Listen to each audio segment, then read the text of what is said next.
तो हो गया। सही भी आ रहा है शायद।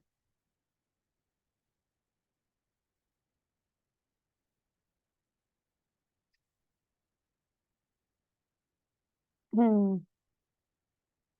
चल।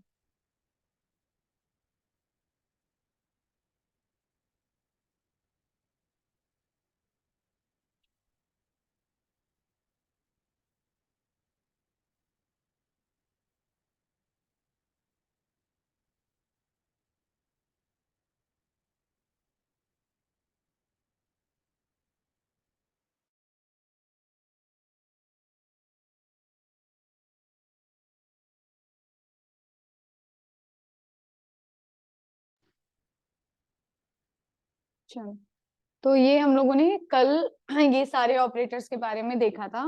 तो ओके, क्या करते हैं। चलो। तो आज हम थोड़ा सा प्रैक्टिकल देखेंगे, और उसी प्रैक्टिकल के अंदर हम इन सारे ऑपरेटर्स के बारे में भी थोड़ा सा पढ़ेंगे। तो देखो, जब भी आपको जब भी आपको पीएचपी का कोई भी प्रोग्राम बनाना होगा, सबसे फर्स्ट अब थोड़ा सा आज प्रैक्टिकल देखते हैं और उसके साथ साथ आगे के टॉपिक्स भी देखेंगे।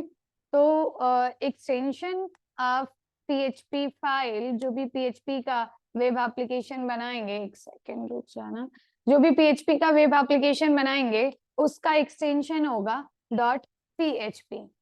और भी इसके एक्सटेंशंस होते हैं पर ज्यादातर यही फेमस है। तो इसका एक्सटेंशन होगा डॉट पीएचपी। एक सेकेंड रुको, थोड़ा सा ये हैंग कर रहा है। तो एक्सटेंशन होगा डॉट पीएचपी। हमने बार बार ये बात पढ़ी है कि जब भी वॉइस नहीं आ रहा है, आ रहा होगा, नहीं आ रहा होता तो इतने सारे स्टूडेंट्स हैं बोलते, वॉइस आ रहा है ना स्टूडेंट्स, वॉइस मिल रहा है ना। आंचल, अंजलि, अंजना, अनीश, हाँ, सुरेश, मोनू। चलो बहुत बढ़िया। तो देखो, तो अभी एक्सटेंशन पीएचपी की फाइल्स का क्या होता है, डॉट पीएचपी होता है। अब जब भी आपको कोई भी पीएचपी का कोड लिखना है, तो वो पीएचपी का कोड आप कैसे लिखोगे। पीएचपी का कोड लिखने के लिए सब स्क्रिप्ट का यूज किया जाता है। जहां जैसे हमने एक डॉट पीएचपी की फाइल बनाई, उसमें हम एचटीएमएल की कोडिंग भी लिख सकते हैं और प्लस पीएचपी की कोडिंग भी लिख सकते हैं। जैसे एक डॉट पीएचपी की फाइल है तो उसके अंदर हम दोनों कोडिंग लिख सकते हैं, HTML भी लिख सकते हैं और PHP भी लिख सकते हैं। अब ऐसे HTML लिखना शुरू किया, हमने लिखा HTML के बाद लिखा हेड सेक्शन के बाद लिखा हेड सेक्शन की क्लोजिंग, इसके अंदर हमने लिखा बॉडी सेक्शन, फिर हमने बॉडी टैग की क्लोजिंग करा और HTML की क्लोजिंग किया। यहाँ पे हमें अपना पूरी डिजाइनिंग की कोडिंग करनी है, हमें ऐसा कुछ करना है। तो बात ये है कि अब जैसे यहाँ पे आप लिखते हो, मान लो आपने लिखा इंटीजर ए, तो ये कैसे समझेगा, हमारा प्रोग्राम कैसे समझेगा। हाँ, तो ये हमारा प्रोग्राम कैसे समझेगा। एक मिनट रुक जाओ। हेलो। हाँ, अभी नहीं, क्यों।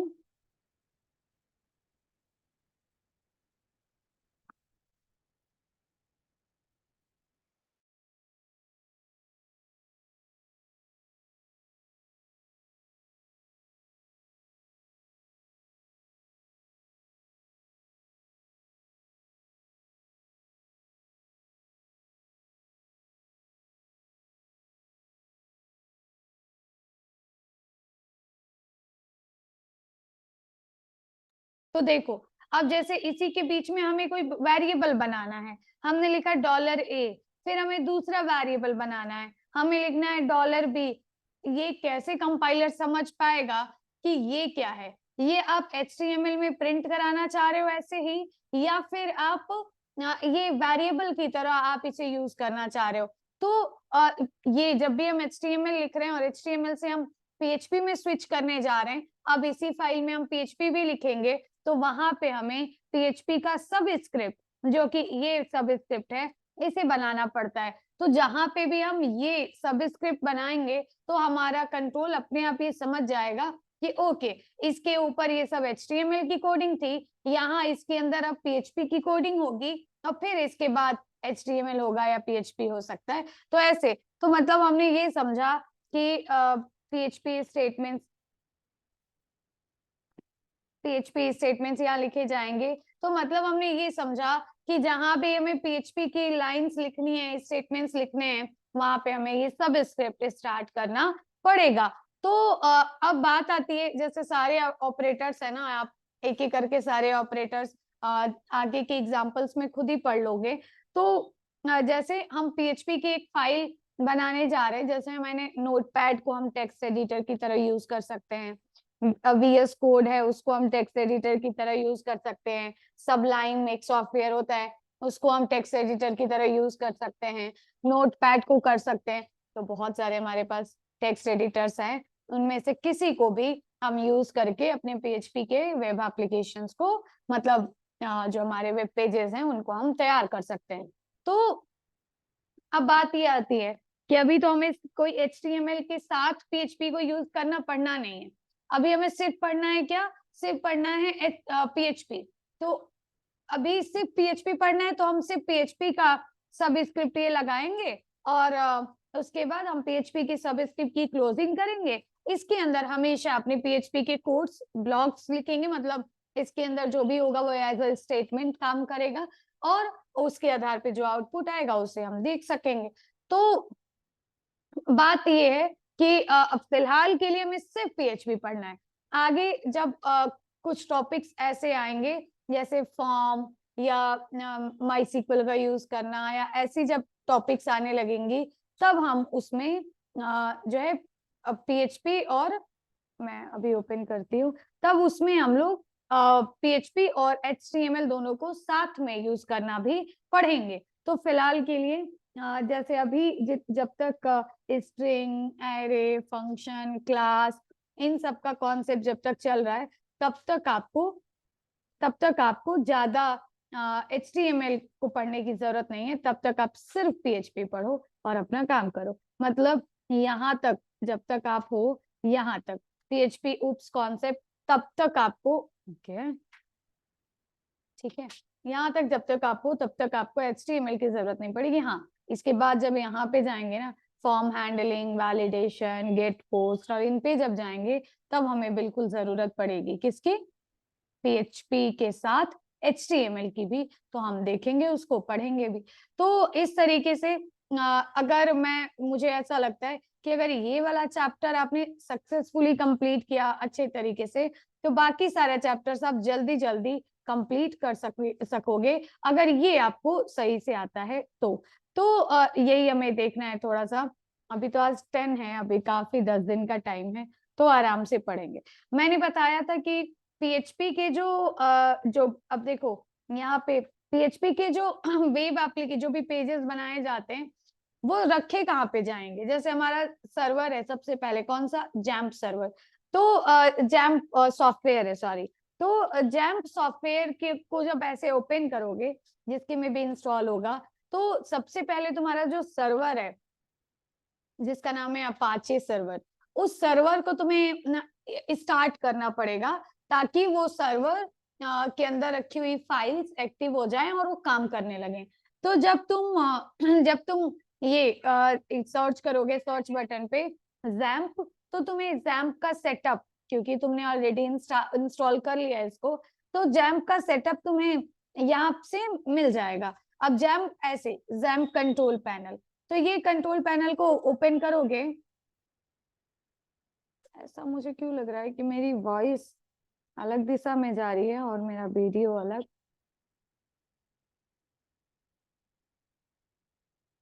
ओके, तो जब जैम को ओपन करोगे तो इसमें तुम्हें सारे टूल्स मिलेंगे, जब जब जिसे ओपन करना है उसके हिसाब से हम उसे एक्टिव स्टार्ट करते रहेंगे। तो फिलहाल हमें सिर्फ इस सर्वर की जरूरत है, ये सर्वर होगा तो PHP के कोड आसानी से रन हो जाएंगे और किसी चीज की जरूरत नहीं होगी। तो यहाँ अपाची, इसके बगल में लिखा है स्टार्ट, क्लिक करेंगे और ये स्टार्ट हो जाएगा। तो इसके स्टार्ट होने से ये होगा कि एक वेबसाइट आप इस सर्वर पे रख सकते हैं और उन सभी को आप एक्सेस कर सकते हैं। तो वेबसाइट मैंने बताया था, सबसे पहला काम क्या है? सबसे पहला काम है सर्वर को ओपन करना। देखो यहाँ ये बटन है ना, जहाँ पे तुम्हारे एक्टिव आइकन्स दिखते हैं, यहाँ जाओगे तो ये जैम्प का आइकन दिखेगा और यहाँ से भी क्लिक करोगे तो तुम्हें ये दिख जाएगा। कट कर देते हैं पर फिर भी ये यहाँ पे एक्टिव रहेगा।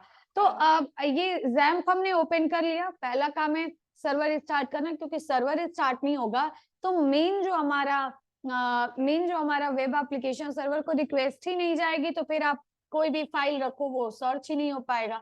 तो अभी ये जब सर्वर आपने स्टार्ट कर लिया ना, तो जो सर्वर का मेन यूआरएल होता है वो होता है लोकल होस्ट।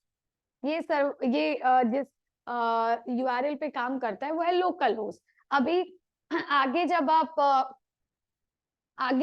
अपना कोई दूसरा सर्वर परचेज कर लोगे और उस पे आप अलग अलग डोमेन से वेबसाइट को होस्ट करने लगोगे, तो फिर का यहाँ पे आपका डोमेन आ जाएगा और डोमेन के बाद आपका यूआरएल आ जाएगा। तो इसको फिलहाल इसको तो नहीं, सिर्फ इसकी हम बात करते हैं। तो लोकल होस्ट को अभी आप ये समझो कि मेन रूट डायरेक्टरी को रिफर कर रहा है। अब रूट डायरेक्टरी क्या है? तो रूट डायरेक्टरी जो हमारे जैम्प सर्वर का है वो है htdocs। वो है क्या? htdocs। htdocs is the root directory. Directory का मतलब होता है फोल्डर।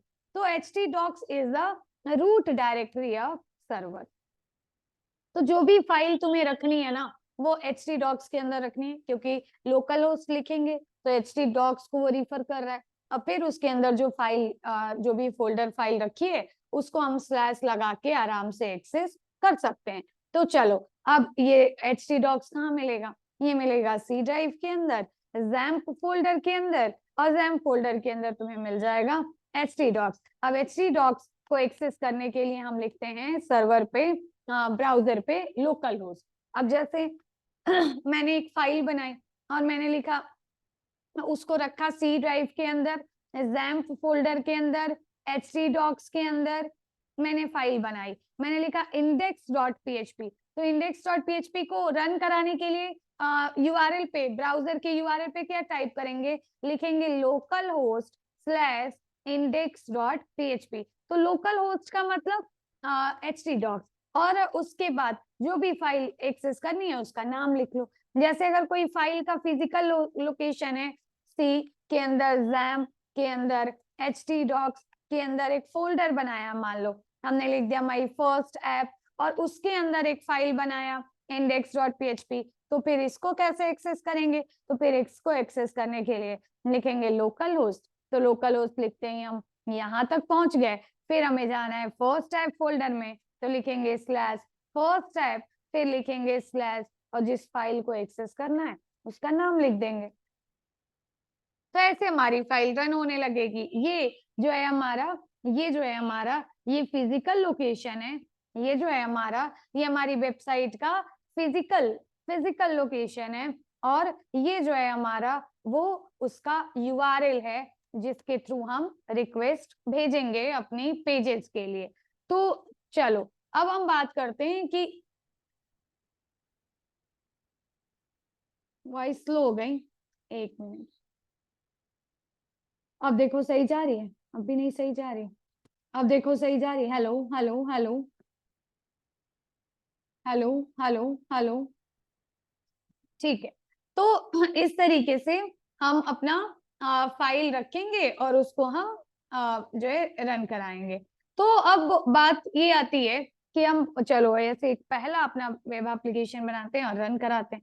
तो सबसे पहली बात है कि मैंने बोला था कि, अच्छा ठीक है, तो मैंने बोला था कि प्रोग्रामिंग का मतलब ही क्या होता है। HTML जो डिजाइनिंग वगैरह है वो तो बात की बात है, मैंने बोला वो तो आपको पढ़ना ही पड़ेगा, पर प्रोग्रामिंग का मतलब ही है, बार बार हमने बताया कि रॉ इनपुट को कलेक्ट करना और वो रॉ इनपुट को आगे प्रोसेसिंग करना, और प्रोसेसिंग करने के बाद एक आउटपुट को कैलकुलेट करना। तो जब भी, अब यहाँ पे रॉ इनपुट कहाँ से आएगा? तो रॉ इनपुट आ सकता है, आप कोई वेरिएबल बना सकते हो, उस वेरिएबल को कोई डायरेक्ट वैल्यू इनिशियलाइज कर सकते हो, या फिर आप किसी फॉर्म कोई HTML का फॉर्म बना सकते हो, फॉर्म के थ्रू आप यूजर से वैल्यू, जैसे वेब एप्लीकेशन है मान लो, वेबसाइट, अब किसी वेबसाइट को, आज तक आपने बहुत सारी वेबसाइट चलाया होगा, किसी वेबसाइट को अगर हमसे कोई डेटा चाहिए होता है तो वो कैसे हमसे डेटा लेता है, फॉर्म बनाता है और फॉर्म में हम अपना डेटा इनपुट करते जाते हैं, वो उसे आगे अपने हिसाब से यूज कर लेता है ना। तो ऐसे ही हम PHP में भी इनपुट लिया करते हैं, फॉर्म बना लो और फॉर्म में आप अपना यूजर से डेटा इनपुट कराओ और ऑटोमेटिक कट हो क्यों हो जा रहा है, नहीं ऐसा नहीं है, ऑटोमेटिक कट नहीं हो रहा होगा, वो शायद नेटवर्क खराब होगा इस वजह से। तो डायरेक्ट वैल्यू इनिशियलाइज कर लो या फिर फॉर्म बना लो, ये इनपुट है, इसको हम बता रहे हैं। और प्रोसेसिंग, तो प्रोसेसिंग की जब बात आएगी तो प्रोसेसिंग के लिए PHP के स्टेटमेंट्स लिखे जाएंगे, PHP का सिंटैक्स लिखा जाएगा, लूप लगाने का सिंटैक्स, इफ लगाने का सिंटैक्स, एरे बनाने का, वेरिएबल बनाने का, ऐसे सिंटैक्सेस हैं, ऑपरेटर्स कैसे लगाएंगे, ये सब चीजें की जाएंगी। और फिर उसके बाद जब आउटपुट जो है, आउटपुट के लिए क्या किया जाता है, आउटपुट प्रिंट कराने के लिए एक तो HTML के टैग्स हैं, उनके बीच में भी आउटपुट रख सकते हैं तो प्रिंट हो जाएगा। PHP के कुछ अपने फंक्शन भी हैं जो आउटपुट ब्राउजर पे प्रिंट कराते हैं, और वो फंक्शन है आउटपुट फंक्शंस। वो फंक्शन है कौन से, आउटपुट फंक्शन। तो यहाँ पे कई सारे आउटपुट फंक्शंस होते हैं, फिलहाल इनपुट आउटपुट फंक्शंस के बारे में बहुत कम पूछता है। तो आउटपुट फंक्शन का क्या काम है, आउटपुट फंक्शन का काम है यूजर जो कि प्रोग्राम कर रहा है उससे पूछना कि भाई क्या प्रिंट कराना चाहते हो, और उसको प्रिंट करा देना। जैसे कि हमारा माइंड जो है उसके अंदर कैलकुलेशंस होते हैं, वो हमारे माइंड के अंदर मेमोरी है, कंप्यूटर के अंदर अपनी मेमोरी है जिसमें वो वैल्यूज को रखता है, उस पर काम करता है, ये सारा काम कहाँ हो रहा है, कंप्यूटर की मेमोरी में। लेकिन आउटपुट, तो अगर मेरे दिमाग में कोई बात आ रही है, कुछ कैलकुलेशन से आउटपुट आ रहा है तो हम उसको मुंह से बोलेंगे, तो वो मुंह जो है हमारा वो क्या है, वो आउटपुट देने का एक तरीका है।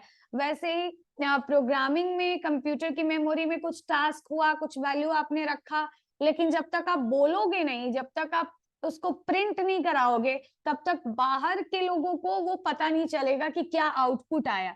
तो वैसे ही कुछ वैल्यू हमने इनपुट लिया, उसे अपनी मेमोरी में रख लिया, कुछ उस पर टास्क किया हमने ऐसे, और जो भी आउटपुट आया उसको हम क्या करेंगे, उसको हम बोल के बताएंगे कि ये हमारा आउटपुट। वैसे ही प्रोग्रामिंग लैंग्वेजेस में कुछ फंक्शंस होते हैं जो कि वो वैल्यूज को एक्सटर्नल यूजर को शो करते हैं, डिस्प्ले करते हैं, जिससे पता चल पाता है कि क्या वैल्यू आई थी, क्या आउटपुट आया था, ऐसा।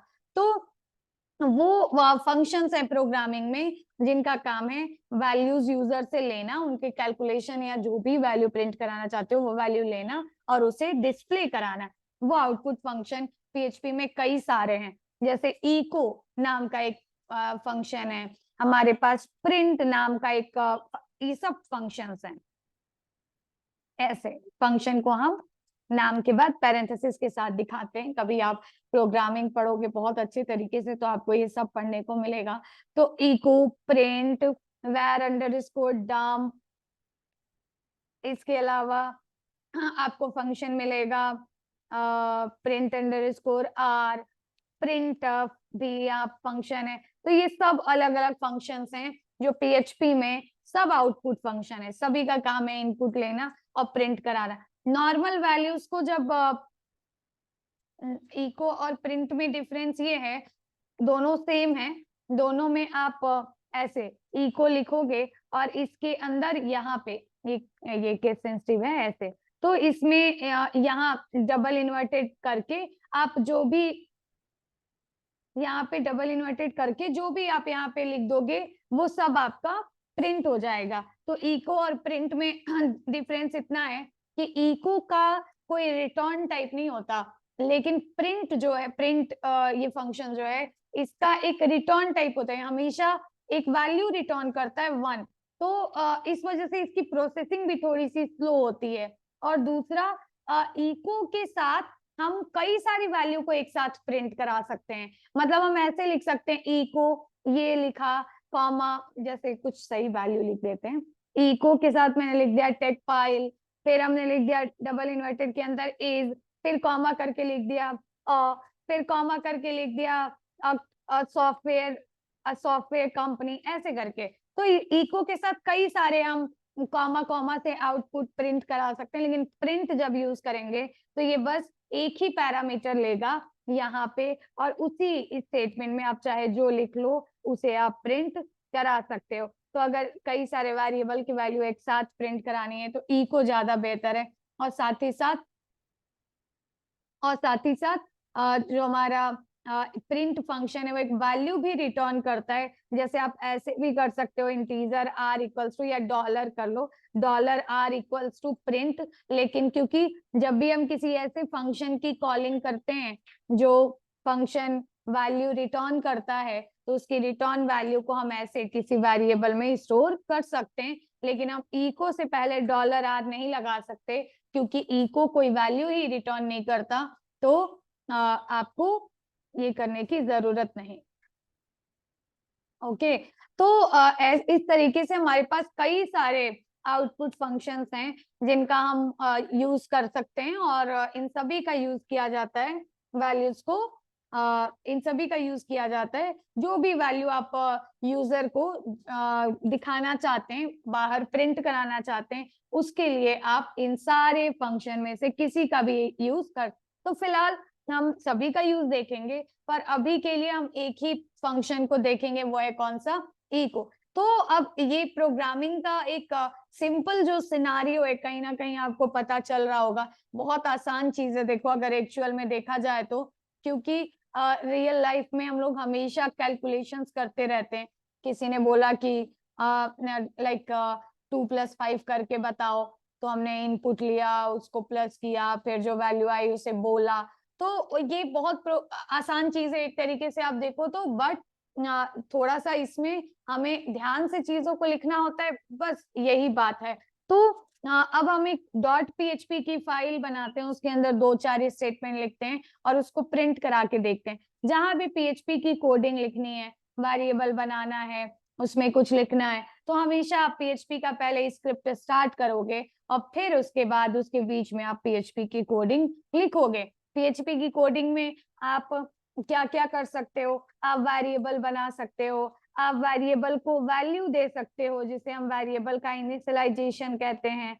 आप कोई लूपिंग स्टेटमेंट, जिन्हें हम कंट्रोल स्टेटमेंट कहते हैं, जिनमें सब आता है, लूपिंग स्टेटमेंट, कंडीशनल स्टेटमेंट, ये सारा। आप फंक्शन बना सकते हैं, आप क्लास बना सकते हैं, आप आउटपुट फंक्शन का यूज कर सकते हैं। तो बहुत सारे काम हम प्रोग्रामिंग में किया करते हैं, जिसे आगे हमें एक एक करके पढ़ना है। डन है। PHP की जो भी फाइल हम बनाएंगे हमेशा सेव करेंगे .php से। और ये फाइल रखी कहाँ पे जाएगी, तो मैंने बताया सबसे पहले तो अपना सर्वर स्टार्ट करना होगा। वो सर्वर है हमारा ये अपाचे सर्वर, और उसके बाद C ड्राइव के अंदर जब जाएंगे तो हमें एक फोल्डर मिलेगा जिसका नाम है XAMPP, और XAMPP के अंदर एक फोल्डर मिलेगा htdocs, जिसे जब भी हम लोग फर्स्ट टाइम अपने सर्वर को कॉल करते हैं तो वो इसी फोल्डर के अंदर रखी फाइल्स को एग्जीक्यूट कराता है। तो इसके अंदर हम एक बार सीधे फाइल रख के दिखा देते हैं। तो मैंने रख दिया p1.php, इसका नाम मैंने रख दिया p1.php। कभी भी फाइल वगैरह का नाम लिखते हैं, खासतौर से वेब एप्लीकेशंस में, तो उनके नाम के बीच में स्पेसेस नहीं देते, क्योंकि अक्सर वो एक लाइक एरर का रीजन हो जाता है। तो वैसे तो ठीक है। तो इस तरीके से हमने लिखा ये, और हमने इसको सेव करा दिया। ध्यान से देखो कि हमने कहाँ पे सेव कराया है। तो हमने इसको सेव कराया है, यहाँ लोकेशन देख लो बड़े ध्यान से कि ये हमारा लोकेशन है, और यहाँ तुम्हें देखने को मिलेगा ये XAMPP के अंदर htdocs, और ये XAMPP कहाँ है, C के अंदर, XAMPP के अंदर, htdocs के अंदर है हम, और यहाँ हम अपनी फाइल को सेव कराने जा रहे हैं। मैंने लिखा p1.php। ओके, तो p1.php मैंने सेव करा, और इस तरीके से हमारी एक PHP की फाइल बन गई। कुकीज एंड SQL क्वेरीज भी क्रिएट करेंगे, बिल्कुल कराएंगे, बस थोड़ा वेट करो, एक एक स्टेप आगे बढ़ेंगे तो बिल्कुल कराएंगे। वो टॉपिक आएगा जैसे, अब मुश्किल से मैं कोशिश करूंगी कि ये वाले टॉपिक्स लगभग आज खत्म हो जाएंगे, लूप्स, डिसीजन मेकिंग, ये सारे। स्ट्रिंग बहुत छोटा टॉपिक है, पीएचपी लूप्स कॉन्सेप्ट थोड़ा सा बड़ा है, कल खत्म हो जाएगा। PHP form handling, get, post function, ये सब कल परसों खत्म हो जाएगा। और ये सारा आपका नेक्स्ट डे खत्म हो जाएगा, मतलब परसों इस 12, 13 तारीख तक, 14 तारीख तक, 13 या 14 तारीख तक हमें ये टॉपिक ये पूरा खत्म करने की, फिर ये सब जो है वो एक एक दो दो दिन के चैप्टर्स हैं, वो खत्म हो जाएंगे। तो देखो अब बात ये आती है कि जब हम बात करते हैं इसकी, अब आप इसके अंदर पीएचपी का कोई भी स्टेटमेंट लिख सकते हैं। तो यहाँ पे हम जब भी किसी स्टेटमेंट को स्लैश स्लैश के साथ स्टार्ट करते हैं, उसे हम कमेंट सेक्शन कहते हैं। और कमेंट सेक्शन जो होता है वो अनएग्जीक्यूटेबल लाइंस होती हैं प्रोग्राम की, जो कि एग्जीक्यूट नहीं की जाती। डेवलपर उन्हें अपने समझने के लिए अपने प्रोग्राम में ऐड करता है। You can write any logic here. तो इस तरीके से हम यहाँ पे कोई भी, बस आप ये देखो, जब भी आप कुछ लिखते हो इसका कलर रेड हो जाता है, और जब भी आप कंट्रोल एस प्रेस कर देते हो इसका कलर ब्लू हो जाता है। तो जब तक रेड है मतलब अभी तक कुछ जो है वो सेव नहीं किया गया है। तो इस तरीके से अभी मैं बता देती हूँ पूजा। तो यहाँ पीएचपी के अंदर अब सबसे पहले मैं करती हूँ, मेरा एक काम है, मैंने लिखा write a program to store 2 values and print addition of values। मैंने क्या बोला, मैंने बोला कंप्यूटर की मेमोरी में आपको 2 वैल्यूज स्टोर करानी है और फिर दोनों को ऐड करना है, और जो आउटपुट आए उसे फाइनल प्रिंट करा देना है। तो उसके लिए हम वेरिएबल्स बनाते हैं, जैसे ये डॉलर, और डॉलर के बाद हमने बनाया ए। और जब भी हम वेरिएबल बनाते हैं, पहली बात कि उसके नाम से पहले हमेशा डॉलर लगाएंगे। दूसरी बात कि पीएचपी में वेरिएबल से पहले इंट, फ्लोट, कैर, डबल, स्ट्रिंग ये सब लगाने की जरूरत नहीं है। जिस टाइम पे वेरिएबल की जरूरत है आप उसी टाइम बना सकते हैं और यूज कर सकते हैं। तो मैंने लिखा ए, और ए को हमें वैल्यू, क्योंकि हमें इसकी जरूरत है। वेरिएबल जब भी बनाते हैं उसको बिना वैल्यू दिए हम जो है यूज नहीं करते। जैसे कि सपोज हमने एक जगह, मैंने बताया था पहले भी कि आपके पास जैसे आपके पास इस वर्ड के अंदर बहुत सारे जगह हैं, अब उनमें हम छोटे छोटे जगहों को पहचानने के लिए उनका नाम रखते हैं। अब कहीं पे अगर हम जा रहे हैं, किसी जगह को अगर हम विजिट कर रहे हैं, तो इसका सिंपल मतलब है कि वहां कोई होगा जिससे हम मिलने जा रहे हैं। तो ये मेमोरी तो आपने क्रिएट कर दिया डॉलर ए लिख के, लेकिन जब तक आप उस जगह पे कुछ रखेंगे नहीं, कोई वैल्यू स्टोर नहीं करेंगे, तब तक उसे प्रोग्राम में आपको यूज करने का कोई फायदा नहीं है। तो वेरिएबल बनाना, जगह हम बना रहे हैं उसको एक नाम दे रहे हैं, तो साथ ही साथ हम इसलिए दे रहे हैं क्योंकि हम उसमें कुछ वैल्यू रखेंगे, आगे काम पड़ने पे हम इसी नाम के सहारे उस वैल्यू को अपने प्रोग्राम में यूज करेंगे। मैंने लिखा डॉलर ए इक्वल्स टू कोई भी वैल्यू, मैंने लिखा 30। हर स्टेटमेंट के बाद सेमीकोलन स्टेटमेंट का टर्मिनेशन दिखाता है कि now the first statement has been completed and the next statement is starting. तो यही है वेरिएबल का इनिशियलाइजेशन, इसी को कहते हैं। This is the initialization of variable. तो ये वेरिएबल का डिक्लेरेशन भी है और इनिशियलाइजेशन, दोनों काम एक साथ। डॉलर ए बनाया तो डॉलर ए हमने डिक्लेयर किया, हमने बताया कि अब हम इस प्रोग्राम में डॉलर ए भी यूज करेंगे, और इक्वल करके वैल्यू दिया, यही हो गया इनिशियलाइजेशन। तो इस तरीके से हमने लिखा ये, और हमने लिखा पीएचपी में हम वेरिएबल्स तभी बनाते हैं जब हमें उनकी जरूरत होती है। ओके, तो वैल्यू देने का यही तरीका है, ऐसा नहीं कि हम यहाँ लिख के छोड़ रहे हैं डॉलर बी सेमीकोलन, इसका कोई मतलब नहीं है। आप वेरिएबल तभी बनाइए जब आप वेरिएबल में कोई वैल्यू भी स्टोर करने जा रहे। तो आपने लिखा ऐसे, आपने लिखा 30, आपने लिखा डॉलर ए इक्वल्स टू 30। ये डॉलर ए अपने आप बन जाएगा किस टाइप का, इंटीजर टाइप का। आपने लिखा डॉलर बी इक्वल्स टू 30, पर ये 30 डबल इन्वर्टेड के अंदर, या फिर आपने लिखा dollar c equals to single quotes के अंदर 30। ये जो है ये किस टाइप का बन गया, ये बन गया स्ट्रिंग टाइप का। तो पीएचपी में सिंगल कोट्स, डबल इन्वर्टेड दोनों का यूज करके हम स्ट्रिंग वैल्यूज को बनाते हैं। ध्यान देंगे कि हम एक अब मेरे पास वैल्यूज आ गई, मुझे इनका एडिशन प्रिंट कराना है। तो मुझे एक बात पता है, क्या मुझे ये पता है कि यहाँ पे जब हम बात करते हैं तो मुझे एक बात ये पता है कि एडिशन प्रिंट कराना है तो मेरे पास दो तरीके हैं। पहला तरीका है कि मैं जो एडिशन की वैल्यू आ रही है, मैंने बोला कि जो एडिशन की वैल्यू आ रही है, इस एडिशन को आप क्या बोल रहे हो, हाँ, तो अगर मैं बता रही थी कि अगर जो इन दोनों को प्लस करने से एक वैल्यू आएगी, दो तरीका है हमारे पास। हम ऐसे भी लिख सकते हैं $C इक्वल्स टू क्या, हमने लिखा $A प्लस $B, और फिर हमने इसके बाद लगाया सेमीकोलन और मैंने प्रिंट करा दिया किसकी वैल्यू, सी की वैल्यू, क्योंकि हमारा आउटपुट किस में है, सी में। मैंने लिख दिया इको, और इको के बाद हमने प्रिंट करा दिया $C।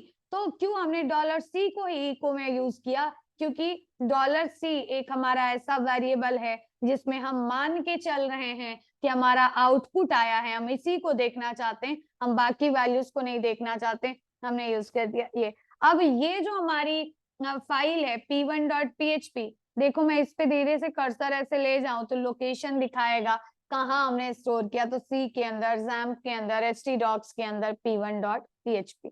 तो अब बात ये आती है कि मुझे अगर इस तरीके का प्रोग्राम करना, मैं इसको रन कैसे कराऊंगी, बना तो लिया, सेव तो करा दिया, तो रन कराने के लिए ब्राउजर पे जाओ और बस एक बात का ध्यान रखो कि ये तुम्हारा जो सर्वर है वो स्टार्ट रहना चाहिए। अगर सर्वर स्टार्ट है और तुमने उसकी रूट डायरेक्टरी में अपनी फाइल रखी है तो बड़े आराम से रन होगा। मैंने लिखा लोकल होस्ट का मतलब रूट डायरेक्टरी स्लैश फाइल का नाम, फाइल का नाम क्या रखा हुआ है, फाइल का नाम रखा है p1.php, और p1.php को डायरेक्ट htdocs में डाला है, कोई बीच में दूसरा फोल्डर नहीं आया है, तो डायरेक्टली हम यहाँ भी लिख सकते हैं p1.php और ऐसे। और हमें ब्राउजर पे जो भी हमने इको में लिखा था, बाकी कंप्यूटर की मेमोरी में क्या जा रहा है, क्या स्टोर, उससे मतलब नहीं है, जो दिखेगा वही जो प्रिंट होगा, मतलब कि आपके दिमाग में क्या चल रहा है, आप क्या कैलकुलेशन कर रहे हो, बाहर लोगों को वो नहीं पता है, लोगों को वही पता है जो आप बोल रहे हो, वैसे ही प्रिंट वही होगा जो हम इको कर रहे हैं। कंप्यूटर की मेमोरी में क्या वेरिएबल बनाया, क्या स्टोर हुआ, वो सब बात की बातें हैं। ओके, तो ये हमने प्रिंट करा दिया 60। अब मैं 60 प्रिंट कराने से पहले अगर कोई मैसेज भी प्रिंट कराना चाहती हूँ तो मैं ऐसे भी लिख सकती हूँ। मैंने लिखा डबल इन्वर्टेड और मैंने लिख दिया कॉमा, मैंने लिख दिया कॉमा, और डबल इन्वर्टेड के अंदर मैंने लिख दिया एडिशन इक्वल्स टू ऐसे करके, और यहाँ से मैंने सेव किया। देखो कोई भी चेंज करने के बाद रेड हो गया, कंट्रोल एस प्रेस करके सेव किया, और क्योंकि पहले से रन कराए ही है तो यहाँ मैंने रिफ्रेश किया, और रिफ्रेश करते ही आपने जो चेंज किया, क्योंकि हर बार जब चेंजेस करेंगे तो रिक्वेस्ट को बार बार रिफ्रेश कर, और एडिशन इक्वल 60 आ गया। तो ऐसा इसलिए है क्योंकि इको के बाद आप कई सारी वैल्यूज, ये पहली वैल्यू है स्ट्रिंग टाइप की, ये दूसरी वैल्यू है जो है इंटीजर टाइप की, तो इस तरीके से करके हमने, हाँ v variable is string but फिर भी ये जो है कैलकुलेशन कर देता है उस पे, बिकॉज अगर आप इसको अलग से स्ट्रिंग टाइप का डिक्लेयर कर देंगे तब वो कॉन्केट करेगा। तो इस तरीके से हमने ये काम किया। हम एक और तरीके से इस काम को कर सकते हैं, कैसे वो भी हम आगे देखेंगे। तो इको एक फंक्शन है जिसमें कॉमा कॉमा लगा के आप बहुत सारी वैल्यूज को प्रिंट करा सकते हैं। जैसे इको के बाद पहली वैल्यू डबल इन्वर्टेड के अंदर मतलब स्ट्रिंग टाइप की एडिशन इक्वल प्रिंट हो गया। इको के बाद दूसरी वैल्यू $C किस टाइप की, इंटीजर टाइप की, फिर प्रिंट हो गया। हमें लाइन चेंज करना है तो हमने लिख दिया कॉमा, और हमने डबल इन्वर्टेड के अंदर प्रिंट करा दिया, हमने लिख दिया ब्रेक। अब फिलहाल ये ऐसे आपने लिखा, और ये फिलहाल HTML का टैग है, आप BR टैग लिखोगे उससे ब्रेक लाइन आ जाएगी। तो इस तरीके से हम अपने काम करते हैं। जैसे हमने लिखा एडिशन इक्वल्स टू, मैंने लिख दिया ब्रैकेट के अंदर BR टैग, और /n भी हम यहाँ पे यूज कर सकते हैं, कई सारे तरीके, HTML का टैग भी लगा सकते हैं, और सारे तरीके हैं। तो यहाँ प्रिंट हो गया एडिशन इक्वल्स टू 60, क्योंकि BR टैग जब ब्राउजर पे जाएगा, ये ब्राउजर पे जब प्रिंट होने जाएगा तो ब्राउजर कहेगा इसे तो मैं समझता हूँ, ये तो लाइन ब्रेक करने के लिए यूज किया जाता है, तो ये BR टैग जिस काम के लिए HTML में यूज होता है वो टास्क होने लगेगा। जैसे इसी में बना दे H1 लगा दे, मैंने लिखा H1 और इसकी ओपनिंग कर दिया और यहाँ पे हमने H1 टैग की क्लोजिंग कर दी। ध्यान रखो ये सब हम डबल इन्वर्टेड में लिख रहे हैं, ऐसा नहीं कि यहाँ ऐसे लिख दें H1 और फिर यहाँ पे हम ऐसे लिख दें क्लोजिंग करके H1, नहीं नहीं, क्योंकि अगर आप ऐसे लिखोगे ना तो फिर ये सब गड़बड़ हो जाएगा। पूछो क्यों गड़बड़ हो जाएगा? रन कराएं, दिखाते हैं तुम्हें, रन कराया और ये गड़बड़ हो गया। क्यों गड़बड़ हो गया? क्योंकि ये बोल रहा है कि भाई H1 क्या है, PHP को नहीं समझता इसको, ये सब तो HTML है, तो इस तरीके से ये प्रॉब्लम है। लेकिन यही हम H1 अगर यहाँ पे लिखेंगे तो कोई दिक्कत नहीं है, क्योंकि ब्राउजर पे वो वैल्यू जब प्रिंट होने जाएगी तो वो समझ जाएगा कि H1 का मतलब हेडिंग की तरह इसे प्रिंट कराना है।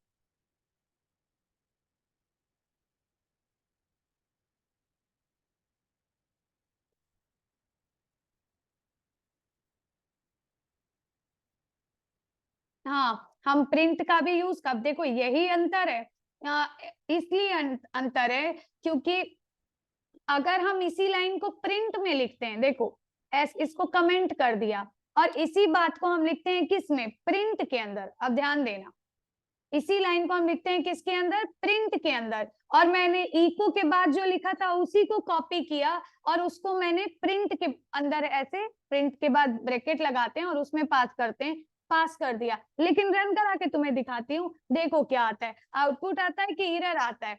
एरर आने लगा। क्यों एरर आने लगा? क्योंकि बोल रहा है कि सिंटैक्स एरर। क्या सिंटैक्स एरर? ये कॉमा अनएक्सपेक्टेड है, बिकॉज कि प्रिंट के अंदर जो बस आप एक ही डबल इन्वर्टेड के अंदर सब कुछ लिख सकते हैं, आप कॉमा लगा लगा के अलग अलग वैल्यू नहीं लिख सकते। तो फिर क्या करते हैं, तो फिर हम कॉन्केटनेशन ऑपरेटर का यूज करते हैं।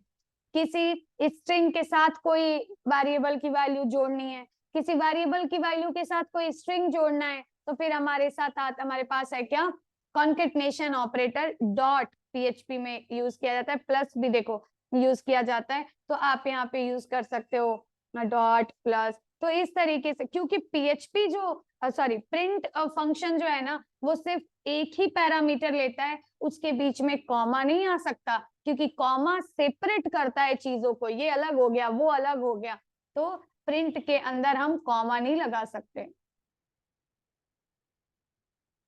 ओके, तो इस तरीके से, पर इको में चाहे तो ऐसे भी कर सकते हैं, लेकिन प्रिंट का यूज करेंगे तो ऐसे ही करना पड़ेगा, उसमें कॉमा यूज नहीं होगा। तो इस तरीके से PHP के अंदर हम वेरिएबल्स बनाते हैं, उनमें वैल्यूज को स्टोर करते हैं और ऐसे ऑपरेटर लगा लगा के अलग अलग टास्क करते हैं और फिर हम उसके हिसाब से आउटपुट देखते हैं। ओके है, ये बात समझ आ रही है?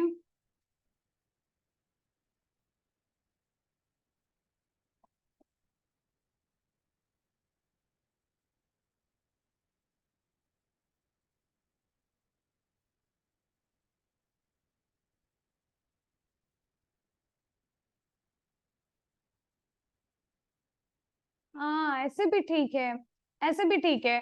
जहां जहां डॉलर आएगा, जहां जहां डॉलर के बाद ये वेरिएबल आएगा, वहां वहां वो उस वेरिएबल की वैल्यू प्रिंट कर देगा। रिजल्ट इज, फिर रिजल्ट वेरिएबल की वैल्यू, फिर ए वेरिएबल की वैल्यू, फिर बी वेरिएबल की वैल्यू, ऐसे भी प्रिंट हो जाएगी। ओके, डबल इन्वर्टेड के अंदर भी एक बार फिर से बता दीजिए, रन कराने को, रन कराने के लिए ये जो भी प्रोग्राम बनाओ, ऐसे नोटपैड की एक फाइल ओपन कर लो, PHP का सब स्क्रिप्ट लगा लो ऐसे, फिर इसकी क्लोजिंग कर लो पहले, क्योंकि क्लोजिंग भूल जाओगे तो फिर दिक्कत हो जाएगी।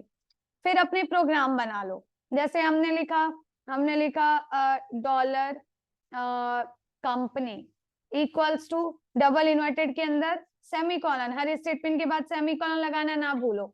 डबल इन्वर्टेड के अंदर लिख दिया Techpile is our company name, Techpile is our company name, और मैंने यहाँ पे लिखा इको, और इको के अंदर मैंने यहाँ पे लगा दिया H1 टैग, यहाँ पे H1 टैग की क्लोजिंग कर दिया, और बीच में मैंने लिख दिया $COM।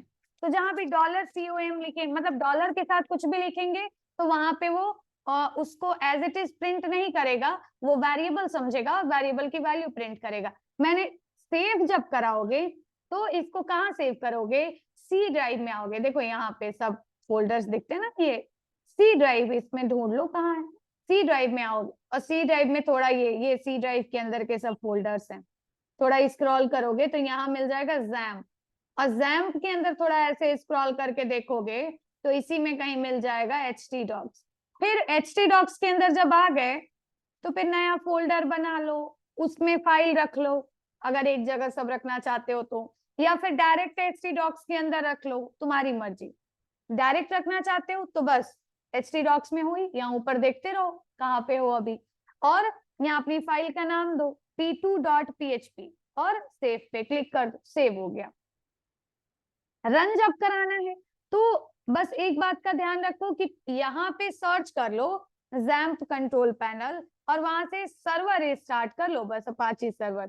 अपाची सर्वर अगर ओपन है तो फिर पीएचपी का कोड काम करेगा, उसमें पीएचपी इंस्टॉल्ड होता है ऑलरेडी। तो एक बार यहाँ पे बस लिखो तुम लोकल होस्ट, लोकल होस्ट लिखने से htdocs कॉल हो जाएगा, फिर लगाओ स्लैश, और उसके अंदर जो भी फाइल फोल्डर बनाया है उसे नाम से एक्सेस करो, जैसे p2.php ऐसे, और ओपन हो जाएगा। ओके, तो इस तरीके से हम अपना पीएचपी का प्रोग्राम लिखते और बनाते हैं। धीरे धीरे आप जितने भी प्रोग्राम्स पढ़ते जाएंगे उसमें सारे ऑपरेटर्स भी अपने आप एक एक करके आप पढ़ते जाएंगे। जैसे अभी आपने 2-3 ऑपरेटर पढ़ लिया, क्या रन नहीं हो रहा है तुम्हारा, दिखाओ, मुझे आउटपुट उसका एक स्क्रीनशॉट लेके भेजो, मैं बता दूंगी, सब बता देंगे क्या प्रॉब्लम है। देखो, तो अभी सारे ऑपरेटर को अलग अलग पढ़ेंगे तो बहुत लंबा सिलेबस है वो, तो फिलहाल अब मुझे यहाँ पढ़ने की जरूरत है एक स्टेटमेंट, जो कि स्टेटमेंट है हमारा पीएचपी का, जिसे हम बोलते हैं डिसीजन मेकिंग स्टेटमेंट। जिसे हम बोलते हैं कौन सा statement, decision making statement. Decision making statement, next हमारी जो हेडिंग है उसका नाम है डिसीजन मेकिंग स्टेट। ये बात समझ आई सभी को? एक बार रिप्लाई करो और बताओ, ये बात समझ आई? पीएचपी प्रोग्राम ये बनाना, डॉलर यूज करना, इको यूज करना, ये समझ आया? हाँ, प्रिंट में भी यूज कर सकते हैं बीआर।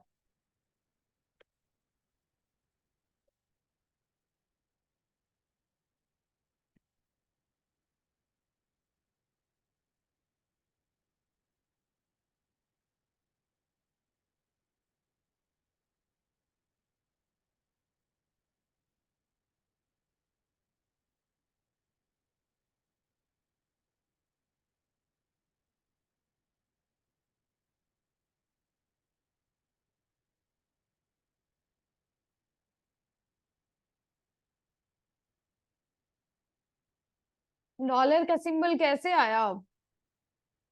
रुको बताते हैं। डॉलर का सिंबल रन कराने में प्रॉब्लम है, अभी बता दूंगी, रुको फिर से बता दो।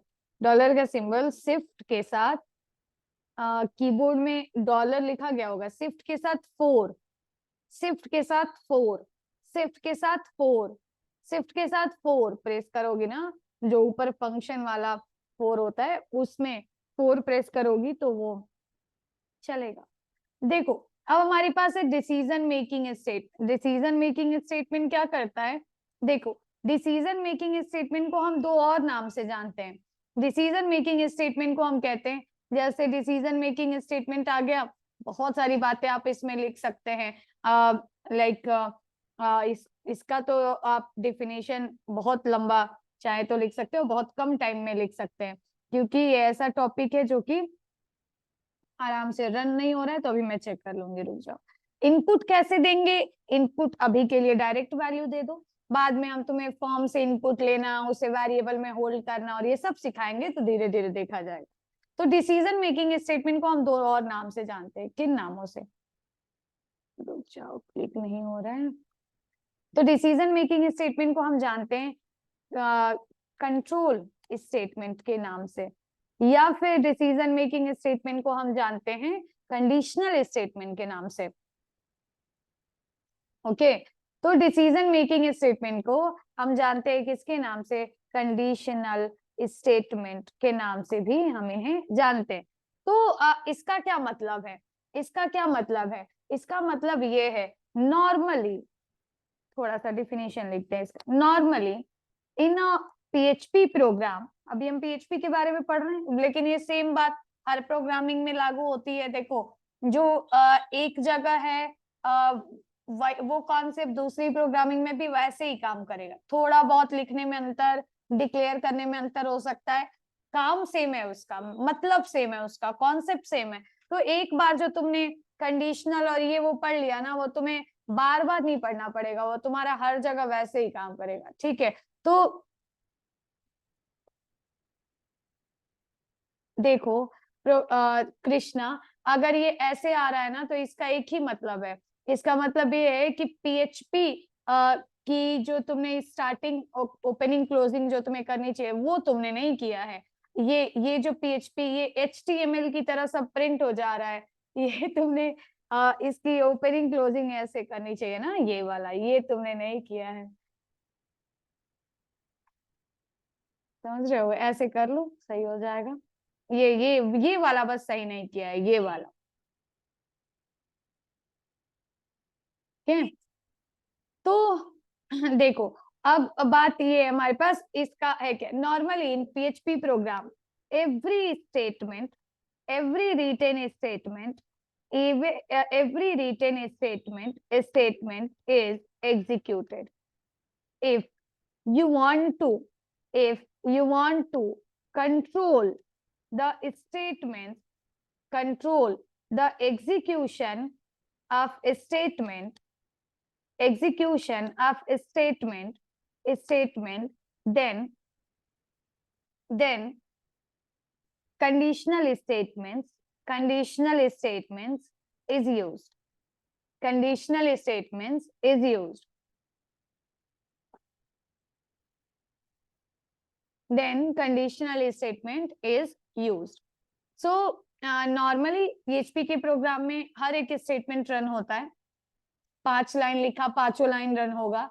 अगर हम चाहते हैं कि सारी लाइन्स रन ना हो, कौन सी लाइन कब रन होगी, ये सब कुछ कंट्रोल किया जा सके। कंट्रोलिंग का मतलब समझते हो, जैसे ये है कि हम रोज सुबह उठ के क्लास करने जाएंगे, ये हमारे स्टेटमेंट है, हम रोज सुबह उठ के क्लास करने जाएंगे, बट हम इस एक्टिविटी को कंट्रोल कर सकते हैं कुछ बातें बता के, कुछ कंडीशन लगा के। मैंने कहा एक कंडीशन है, तुम रोज क्लास करने तभी जाओगे जब ठंडी थोड़ा सा कम रहेगी।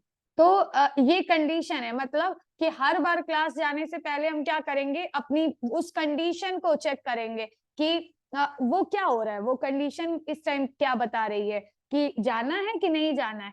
तो जो हमारे पास ऐसे, हम लोग प्रोग्रामिंग में भी जो स्टेटमेंट, मतलब जो काम स्टेटमेंट से हम लोग क्या करते हैं, टास्क ही करते हैं। जैसे स्कूल जा रहे हैं, टास्क कर रहे हैं, तो वैसे स्टेटमेंट से हम लोग टास्क करते हैं।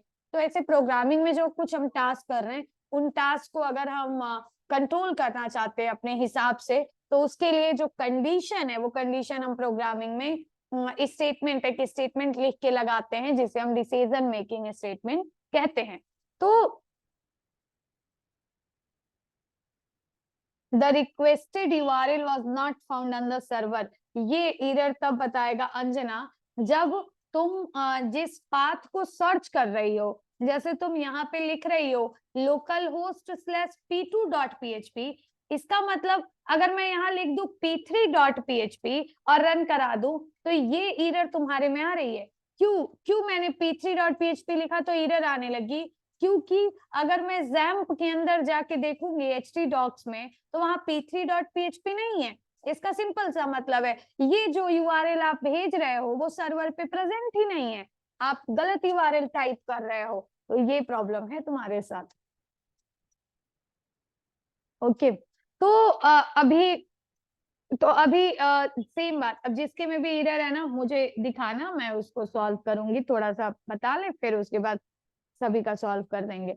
तो डिसीजन मेकिंग स्टेटमेंट हम ऐसे लिखते हैं. सो इन PHP there are four types of you can say there are two types of decision making statements. There are two types of decision making statement. PHP में दो तरीके के डिसीजन मेकिंग स्टेटमेंट्स होते हैं. कौन कौन से दो तरीके के होते हैं? दो तरीके के स्टेटमेंट होते हैं. वो स्टेटमेंट, एक सेकेंड रुक जाओ, नॉट रिस्पॉन्डिंग हो रहा है.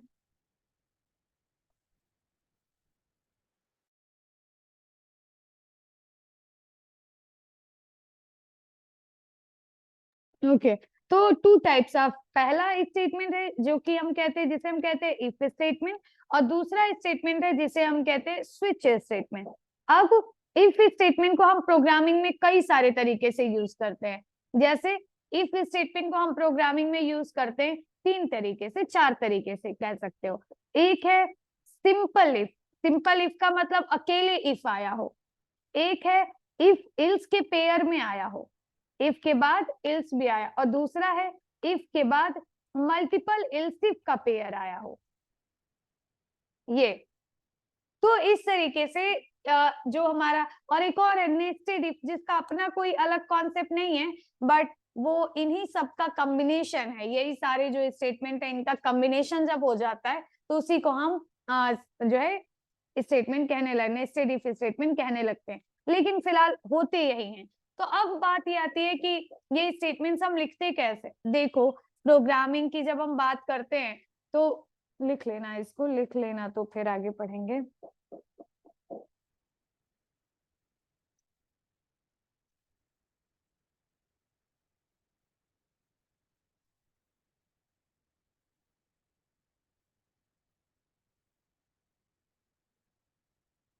देखो, तो अब बात ये आती है कि अब यहाँ पे देखो, जब भी तुम्हें पूछ ले कि कंडीशनल स्टेटमेंट क्या है, या इफ स्टेटमेंट क्या है, या स्विच स्टेटमेंट क्या है ना, इसमें ऐसे प्रोग्राम्स बन सकते हैं या ऐसे क्वेश्चंस बन सकते हैं. सिर्फ पूछ लिया स्विच स्टेटमेंट क्या है, या सिर्फ पूछ लिया इफ क्या है, या सिर्फ पूछ लिया एल्स इफ का यूज क्यों किया जाता है, या पूरा डिसीजन मेकिंग का यूज. तो पूरा अगर डिसीजन मेकिंग पूछ लिया तो फिर थोड़ा डिसीजन मेकिंग के बारे में बताएंगे, टाइप्स के बारे में बताएंगे, थोड़ा थोड़ा इनके हर टाइप के बारे में बताएंगे.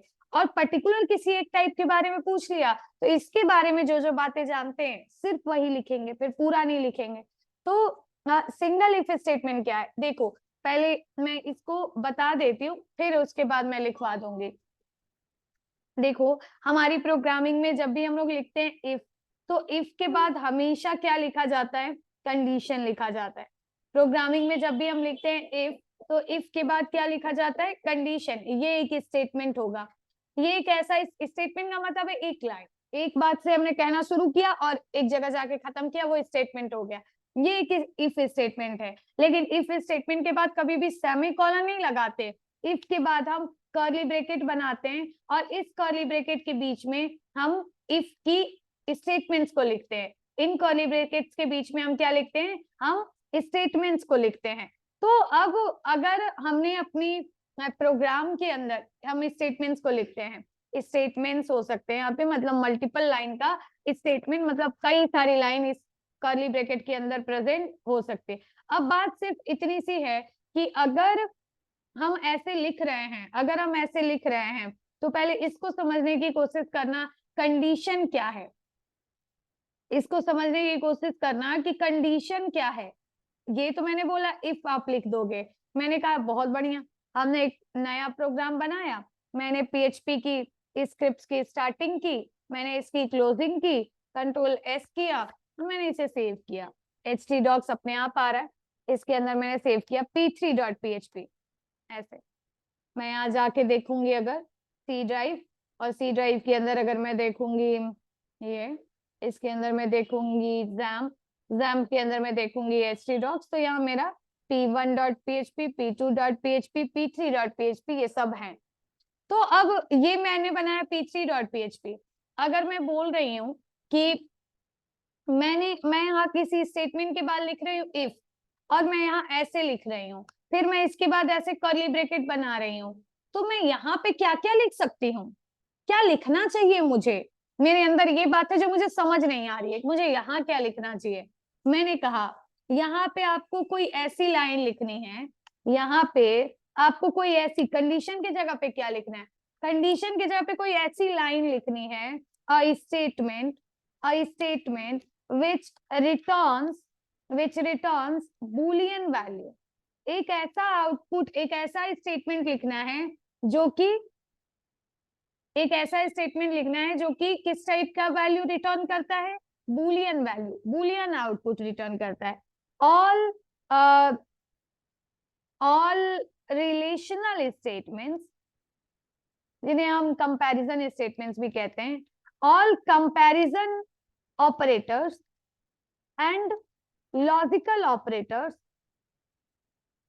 Returns Boolean output, returns Boolean output. साथ ही साथ in PHP all integer value expect 0 is true and 0 is false। बात समझना कि अगर मैं बात कर रही हूं किसी कंडीशन की, मैंने कहा इफ लिखो, इफ के बाद यहाँ कुछ लिखो और इसके अंदर अपने अलग स्टेटमेंट्स लिखो। मैंने इसके अंदर लिख दिया इको के बाद डबल इन्वर्टेड में लिख दिया वेलकम टू PHP। मैंने ये तो लिख दिया, पर यहाँ क्या लिखूं, यहाँ क्या लिखूं? मैंने कहा यहाँ कोई ऐसी लाइन लिखो जो जब एग्जीक्यूट हो तो उसका आउटपुट जो आए वो बूलियन वैल्यू है। बूलियन का मतलब ट्रू फॉल्स है। मैं कहूँ डायरेक्ट ट्रू लिख दूं, बहुत सही है। सिंपल सी बात ये है, जब भी आप इफ के बाद आप अगर यहाँ पे जो भी आप लाइन लिखते हो, यहाँ पे लिखी लाइन को कंडीशन इसीलिए कहा जाता है क्योंकि यहाँ पे लिखी लाइन जब एग्जीक्यूट होती है तो उसका आउटपुट ट्रू फॉल्स में आता है, इसीलिए हम उसको क्या बोलते हैं, कंडीशन बोल। तो हमने कहा यहाँ पे जो कुछ भी लिखा है अगर उसका दो ही आउटपुट आएगा, कि तो ट्रू आएगा नहीं तो फॉल्स आएगा। तो अगर इसका आउटपुट ट्रू आया, सपोज ये है स्टेटमेंट नंबर 1, ये है स्टेटमेंट नंबर 2 और ये है स्टेटमेंट नंबर 3, इसके अंदर एक स्टेटमेंट लिखा है और वो लिखा है कोई भी स्टेटमेंट, यहाँ लिखा हुआ है इको और इको के अंदर लिखा है हेलो। हमने कहा कि एक ही हमारा स्टेटमेंट है इको हेलो। अगर इफ के अंदर जो आपने लाइन लिखी है, अगर कंडीशन इक्वल्स टू ट्रू, मतलब इफ के अंदर जो लाइन लिखी है वो क्या आ गई, ट्रू आ गई, then third line statement will execute otherwise if condition equals to false। अगर कंडीशन की जगह पे क्या आ गया, फॉल्स आ गया, then after fourth statement will execute। अगर ये एक लाइन का थर्ड लाइन, ये थर्ड स्टेटमेंट है, मैंने कहा क्या, अब कर्ली ब्रैकेट का तो कोई मतलब है नहीं, मैंने कहा कि क्या ये थर्ड स्टेटमेंट एग्जीक्यूट होगा, तो कहेंगे कि सिर्फ तभी एग्जीक्यूट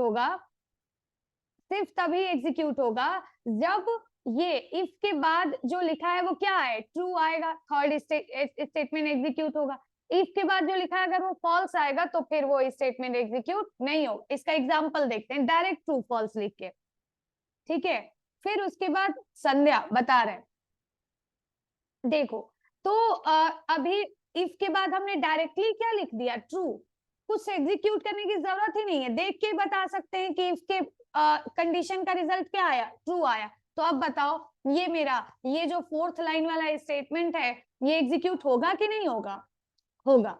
ये जो हमारा फोर्थ लाइन वाला स्टेटमेंट है वो स्टेटमेंट एग्जीक्यूट होगा कि नहीं होगा, बिल्कुल होगा। क्यों, क्योंकि इफ के बाद जो आया है वो क्या आया है, ट्रू आया। अब मैंने कहा देखो इसको रन कराते हैं और दिखाते हैं, सभी को आंसर करना है। हमने लिखा, इसको हमने स्टोर किया किस नाम से, p3.php। अब p3.php बन गया और यहाँ आ रहा है क्या, वेलकम टू PHP। अब बात आती है, अगर मैं यहाँ एक लाइन लिख दूं, यहाँ मैं लिख दूं इको और यहाँ मैं लिख दूं आउट ऑफ इफ, तो अब मुझे ये बताना क्या ये वाला जो स्टेटमेंट है वो कब एग्जीक्यूट होगा? जब यहाँ ट्रू लिखा होगा तब, कि जब यहाँ फॉल्स लिखा होगा तब, कि इसका किसी भी बात से लेना देना नहीं है, हमेशा एग्जीक्यूट होगा। ये जो लाइन का स्टेटमेंट, ये तो आपने बता दिया, ये तभी एग्जीक्यूट होगा जब यहाँ ट्रू आएगा, लेकिन ये कब एग्जीक्यूट होगा? जब यहाँ ट्रू आएगा तब, कि फॉल्स आएगा तब, कि कुछ भी आए ये एग्जीक्यूट होगा। एग्जैक्टली ये हमेशा एग्जीक्यूट होगा। क्यों एग्जीक्यूट होगा हमेशा? क्योंकि ये जो है वो क्या है? आउट ऑफ कंडीशन है।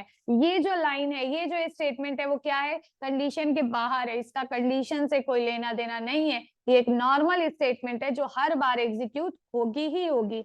लेना देना किसका है? इफ का। ये जो ब्लॉक है, ये जो कर्ली ब्रैकेट इफ के बाद शुरू हुआ और खत्म हुआ, तो इफ के बाद यहाँ ट्रू आया, फॉल्स आया, उसके आधार पे ये बस होगा कि इतना एग्जीक्यूट होगा कि नहीं होगा। अब इफ के बाद मैं ट्रू के जगह पे क्या लिख दूं? फॉल्स लिख दूं, तब बताओ, तब फोर्थ वाला स्टेटमेंट एग्जीक्यूट होगा या नहीं होगा? तो फोर्थ वाला स्टेटमेंट बिल्कुल एग्जीक्यूट नहीं होगा। क्यों? क्योंकि हम डायरेक्टली इफ के बाद देख रहे हैं कि क्या आ गया? फॉल्स आ गया। तो इफ के बाद फॉल्स आ गया तो स्टेटमेंट एग्जीक्यूट, लेकिन ये वाला 6 लाइन वाला स्टेटमेंट तो बिल्कुल एग्जीक्यूट होगा ही होगा। तो अभी मैंने इसे रन कराया और बस एक ही लाइन एग्जीक्यूट हो रहा है। और इफ के बाद अगर, अब मैं वो बताती हूँ जो हम 0 1 बता रहे थे। मैंने कहा कि अगर, ये एक बात आई होप कि सभी को समझ आ रही होगी, इफ के बाद मैं डायरेक्ट ट्रू फॉल्स लिख के मैंने बता दिया। अब डायरेक्ट ट्रू फॉल्स नहीं लिखा, अब मैंने डायरेक्ट ट्रू फॉल्स नहीं लिखा, आपको एग्जीक्यूट करके बताना पड़ेगा कि ट्रू आया कि फॉल्स आया। इफ लिखा मैंने, और इफ के बाद मैंने डायरेक्ट ट्रू फॉल्स नहीं लिखा, आपको एग्जीक्यूट करके बताना पड़ेगा कि ट्रू आएगा कि फॉल्स आएगा। कैसे? देखो ऐसे, मैंने लिखा $A इक्वल्स टू 40, और मैंने इफ के बाद लिख दिया $A, और फिर इफ का ब्लॉक बनाया वैसे ही। इसमें मैंने लिख दिया इको, और डबल इन्वर्टेड के अंदर मैंने लिख दिया वेलकम टू टेक पाई। अब बताओ, अब बताओ $A का मतलब क्या? ट्रू की फॉल्स? $A का मतलब कंपाइलर क्या समझेगा? ट्रू समझेगा कि फॉल्स समझेगा? $A को कंपाइलर क्या समझेगा? ट्रू समझेगा कि फॉल्स समझेगा? ट्रू समझेगा। सो वही बात मैंने यहाँ लिखा है, वही बात मैंने यहाँ लिखा है। इन PHP all integer value, all numeric value, ऐसे तुम कह लो, इंटीजर मत कहो, न्यूमेरिक कह लो। इन PHP all numeric value expect 0, except 0, not expect, except 0 is true and 0 is false. Okay, except 0 is true, और 0 क्या है? false है। मतलब कि अगर मैंने $A लिखा है तो $A को कंपाइलर क्या समझेगा? ट्रू समझेगा। क्यों? क्योंकि $A की वैल्यू 40 का मतलब ट्रू। और अगर मैं लिख दूं $A + 7, तो $A + 7 को क्या समझेगा? ट्रू समझेगा कि फॉल्स समझेगा? बताओ, $A को क्या समझेगा? ट्रू की फॉल्स? फॉल्स समझेगा सुरेश? बिल्कुल फॉल्स नहीं समझेगा। क्यों फॉल्स समझेगा? $A का मतलब 40, 40 + 7 का मतलब 47, और 47 is a non zero numeric value, true समझेगा। और रन करा के चेक करेंगे p4.php, तो हमें दिखेगा कि यहाँ आउटपुट जो इफ के अंदर लिखा है वो प्रिंट हो रहा है। और यही मैं, अब बताओ, अब बताओ $A इक्वल्स टू 0, और हमने यहाँ पास कर दिया $A। अब $A को क्या समझेगा? ट्रू समझेगा कि फॉल्स समझेगा? अब ये $A को क्या समझेगा? तो ये $A को बिल्कुल, अब ये $A को क्या समझेगा? फॉल्स समझेगा। और स्टेटमेंट गायब हो गया, कुछ भी प्रिंट नहीं हो रहा है, क्योंकि वही एक स्टेटमेंट ही था और वो कंडीशन के आधार पे था। अब इस तरीके से जब भी हम इफ लगाते हैं, और जितनी बार हम इफ लगाते हैं, जितनी बार स्टेटमेंट किससे शुरू होगा? इफ से शुरू होगा, उतनी बार, ध्यान देना, जितनी बार स्टेटमेंट किससे शुरू होगा? इफ, ये स्टेटमेंट है, किससे शुरू हो रहा है? इफ से। जितनी बार स्टेटमेंट इफ से शुरू होगा, उतनी बार कंडीशन जरूर चेक किया जाएगा। जितनी बार कंडीशन, जितनी बार स्टेटमेंट किससे शुरू होगा? इफ से शुरू होगा, वो वाला स्टेटमेंट जरूर एग्जीक्यूट किया जाएगा। लेकिन अगर आप चाहें तो इफ के बाद एक स्टेटमेंट आपने शुरू किया इफ से, और एक स्टेटमेंट ये स्टेटमेंट आपका खत्म हो गया, यहाँ आके खत्म हो गया। हाँ, कंडीशन में 0 1 लिख सकती हूँ, यहाँ पे डाल दो 0 डाल दो, डायरेक्ट तुमने 0 डाल दिया, डायरेक्टली 0 को फॉल्स समझ लेगा। यहाँ 1 डाल दो, डायरेक्टली 1 को ट्रू समझ लेगा। यहाँ पे 10 डाल दो, 10 को ट्रू समझ लेगा। वही बात है, ठीक है। तो अब एक बात ये आती है कि जब हम लोग,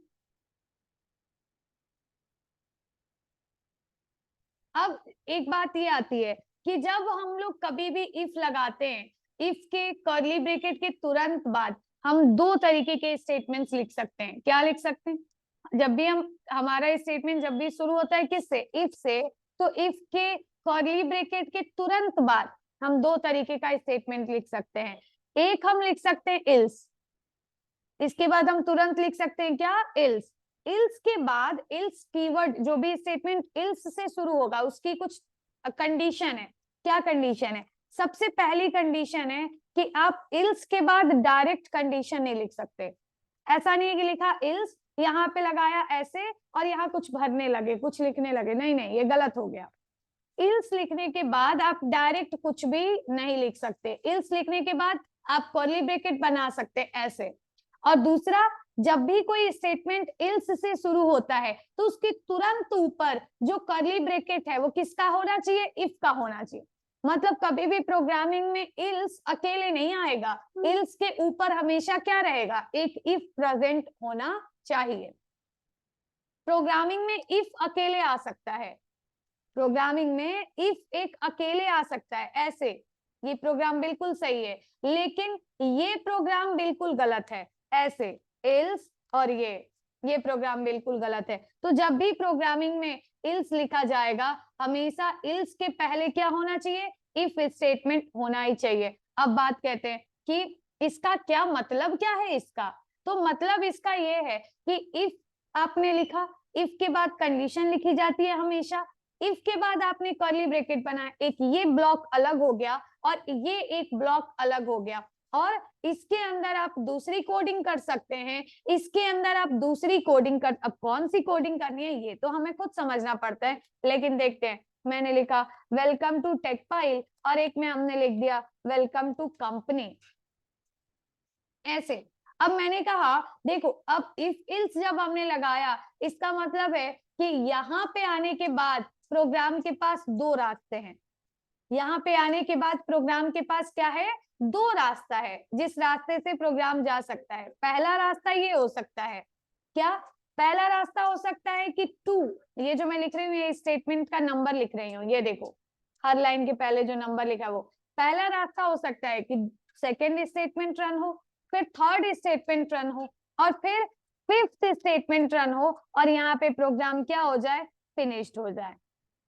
यहाँ पे प्रोग्राम क्या हो जाए? फिनिश्ड हो जाए। और प्रोग्राम के खत्म होने का दूसरा रास्ता ये हो सकता है, कौन सा? कि पहले दूसरा वाला स्टेटमेंट रन हो, फिर तीसरा वाला स्टेटमेंट रन हो, और फिर पांचवा छठा ये सब रन ना हो, डायरेक्ट कौन सा स्टेटमेंट रन हो? नौवा स्टेटमेंट रन हो, और यहाँ प्रोग्राम क्या हो जाए? फिनिश्ड हो जाए। तो प्रोग्राम के इनपुट से, मतलब शुरू होके फिनिश्ड होने का दो रास्ता अब मिल गया। क्या? ये स्टेटमेंट नॉर्मल लाइन है जो हमेशा एग्जीक्यूट होगी। इफ, जहां भी स्टेटमेंट इफ से शुरू हुआ है वो हमेशा एग्जीक्यूट होगा। लेकिन अब यहाँ इसके अंदर लिखा हुआ ये एग्जीक्यूट होगा कि ये एग्जीक्यूट होगा, डिपेंड करता है। अगर ये वाली कंडीशन यहाँ जो लिखा है उसका आउटपुट अगर ट्रू आया तो इसका मतलब ये, अगर कंडीशन इक्वल्स टू ट्रू आई तो इस रास्ते से प्रोग्राम जाएगा। अगर यहाँ पे कंडीशन की वैल्यू फॉल्स आई तो प्रोग्राम इस रास्ते से जाएगा और खत्म हो जाएगा। तो ये हम इफ इल्स इस तरीके से अपने प्रोग्राम में लगाते हैं। अब इसको हम कमेंट बना देते हैं, सॉरी ये पीएचपी का पार्ट नहीं है, HTML है, ऐसे कमेंट बना देते हैं ताकि ये लाइन एग्जीक्यूट ना हो। तो अब बात ये आती है, अब देखो, अब मुझे बताओ यहाँ अगर मैंने $A लिखा है तो $A को देखते हुए समझो कि यहाँ ट्रू आएगा कि फॉल्स आएगा, और मुझे बताओ कि ये पहला स्टेटमेंट ऐसे एग्जीक्यूट होगा कि दूसरा, इसको मान लो पहला और इसको मान लो दूसरा, किस रास्ते से प्रोग्राम जाएगा, पहले रास्ते से कि दूसरे रास्ते से? अब प्रोग्राम किस वाले रास्ते से जाएगा? यस, तो प्रोग्राम किस रास्ते से जाएगा? सेकंड वाले रास्ते से जाएगा, मतलब सेकंड लाइन एग्जीक्यूट होगी, थर्ड लाइन एग्जीक्यूट होगी और फिर फिफ्थ लाइन एग्जीक्यूट नहीं होगी, स्किप कर देगा और सीधे आ जाएगा किसके अंदर? इल्स के अंदर, और एग्जीक्यूट होने लगेगी नाइन्थ वाली लाइन। तो जब भी हम प्रोग्राम में इफ इल्स यूज करते हैं तो फिर कभी भी ऐसा नहीं होगा कि ये फिफ्थ वाला लाइन भी एग्जीक्यूट हो और ये नाइन्थ वाला लाइन भी एग्जीक्यूट हो, हमेशा दोनों में से कोई एक ही एग्जीक्यूट होगा। और ये पूरी तरीके से बात डिपेंड करती है किस पे, कि यहाँ जो लिखा है उसका रिजल्ट क्या आया, जो है ट्रू आया कि फॉल्स आया। बात समझ आई? तो हाँ, अब मैं कल आपको बताऊंगी कि आगे हम इफ इल्स और कैसे लगाते हैं, लूपिंग कैसे लगाते हैं, और ये यूजर इनपुट लेने के लिए फंक्शन नहीं, यूजर इनपुट लेने के लिए यहाँ पे अलग अलग फंक्शंस हैं, हम बताएंगे कौन से get function, post function use किया जाता है, तो उसके हेल्प से हम लोग फॉर्म के थ्रू यहाँ इनपुट लेते हैं, ऐसे नहीं। तो हम कल बताएंगे कैसे ये एग्जीक्यूट होता है, और आगे हम इल्स इफ स्विच स्टेटमेंट और लूपिंग स्टेटमेंट भी पढ़ाएंगे। तो आई जस्ट होप कि आज जो भी पढ़ा आपको समझ आया हो, इफ इल्स लिखने का तरीका आपको पता चला हो कैसे लिखते हैं, और इसके आगे की बातें हम लोग कल पढ़ेंगे। जीरो ट्रू, जीरो फॉल्स कैसे ma'am? Zero true zero false क्या है? तुम इसको पकड़ के मत बैठो, zero is true and zero is false बस पढ़ रही हो, इसके पहले जो लिखा है वो नहीं पढ़ रही हो। इसके पहले लिखा है if PHP, in PHP all numeric values except zero. Okay, ये लिखा है ना, तो ये लिखा है हमने, ये बस इतना मत पढ़ो ना, हमने लिखा है कि all numeric values is true and zero is false, बस इतना पढ़ लो। अब देखो समझ आ रहा है? In PHP all numeric values is true and zero is false, इसका मतलब ये है कि यहाँ पे कोई भी न्यूमेरिक वैल्यू लिख दें, जैसे लिख दे 30, ये इसे ट्रू मान लेगा। मैं लिख दूं 30+6, 30+6 मतलब 36, उसे ट्रू मान लेगा। मैं अगर लिख दूं 0 तो उसे फॉल्स मान लेगा, ये मतलब है। Okay okay guys, thank you so much, thank you for the class. कल मिलेंगे हम लोग, पढ़ते रहो तब तक कुछ ना कुछ।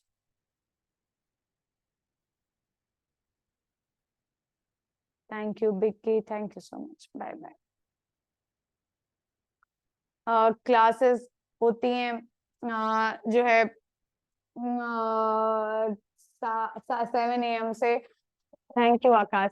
सो क्लास होती है 7 AM से, तो आप उसे भी ज्वाइन कर सकते हो। HTML की क्लास है 7 PM से, सॉरी अभी आधे घंटे बाद से होगा, तो उसे भी ज्वाइन कर सकते हो आप, क्योंकि PHP अगर पढ़ना है तो HTML CSS जावा स्क्रिप्ट पहली बेसिक प्री रिक्विजिट है जो आपको आना ही चाहिए, नहीं तो फिर कहाँ वेब एप्लीकेशन बना पाएंगे जिसे HTML नहीं आएगा। तो HTML और CSS और जावा स्क्रिप्ट ये सब बेसिक हैं जो सभी को आना चाहिए। सो अगर आप उसको देखना चाहते हो तो आप जरूर पढ़ सकते हो। Thank you guys, bye bye. I hope कि तुम सभी लोग लिखते हो ना, नोट्स बनाते हो ना?